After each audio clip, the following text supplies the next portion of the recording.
nangyari sa live ng Eat Bulaga? Bakit bumaba ang views nito?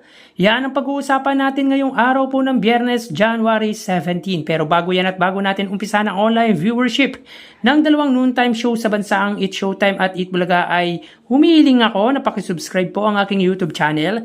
Pakiclick ang bell icon para una kayong ma-notify sa mga bagong video na ilalabas ko.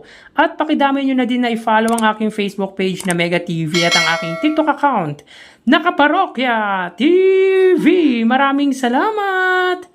So yun nga mga kaparokya, umpisan po natin sa highest viewership nila kahapon sa oras na 1:33 PM sa segment na tawag ng tanghalan ng It's Showtime na may 2.49 million subscribers. Sila po ay may 84,000 highest views. At para naman po sa Eat Bulaga na may 1.24 million subscribers, sila ay may 110,000 highest views. So kung mapapansin ninyo mga kaparokya, bahagya pong bumaba ang views ng Eat Bulaga kahapon dahil for sure hindi lang po ako ang nakapansin nito kundi pati na din po ang sumusubaybay dito.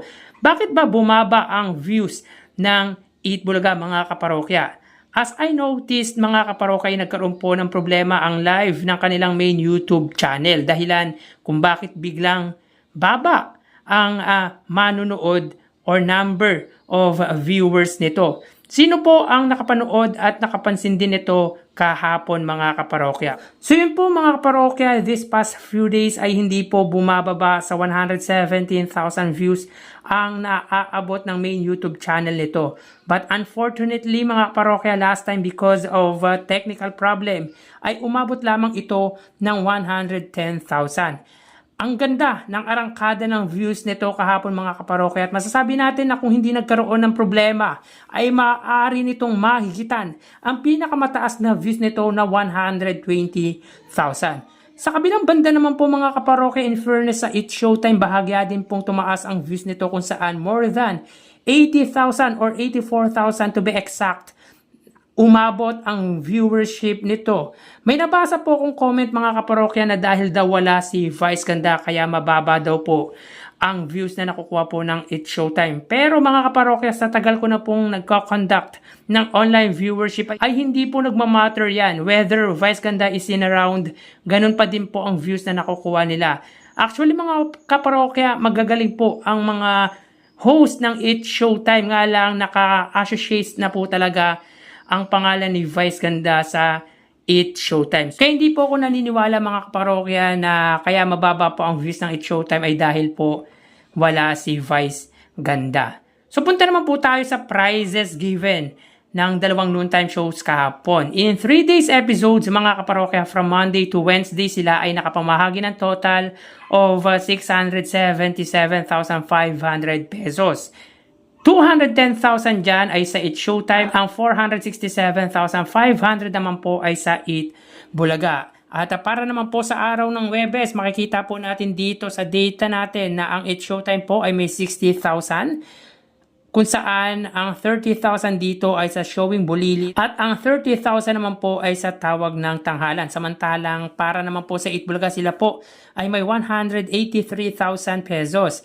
30,000 sa Pera Fee segment, 8,000 sa Mr. 2025, 90,000 sa Sugod Bahay, 40,000 sa Gimme 5, at 15,000 naman po sa The Clones with a total of 183,000 pesos. Meaning in 4 days episode mga kaparokya, they were given a total amount of 920,500 pesos kung saan ang 270,000 po ay sa It's Showtime at ang 650,500 pesos ay sa Eat Bulaga. So almost 1 million na po ang pinapamahagi ng dalawang noontime show sa loob po ng 4 na araw. Nga lang ay mas mataas pa din po ng mahigit kalahati ang pananghaliang programa ng Iconic Trio. So tara ating alamin ang online viewership ng dalawang bigating noontime shows. Para sa Eat Bulaga under TVJ Facebook page na may 2.8 million followers at sa It's Showtime naman po na may 18 million followers. So as of 1:40 PM ang It's Showtime po ay may kasalukuyang segment na Tawag ng Tanghalan. Samantalang ang Eat Bulaga naman po ay Gimme 5. So dito makita po natin mga kaparokya, ang Eat Showtime po ay may 8,100 live viewers. Samantalang ang Eat Bulaga po ay hindi pa po nagpa-pop up or 4,800 live viewers. Again, as of 1:41 p.m., ang Eat Showtime po ay may 8,000 live viewers at ang Eat Bulaga naman po ay may 4,800 live viewers na katumbas po ng 5,000 viewers. Punta naman po tayo sa TV Network YouTube channel ng dalawang noontime shows.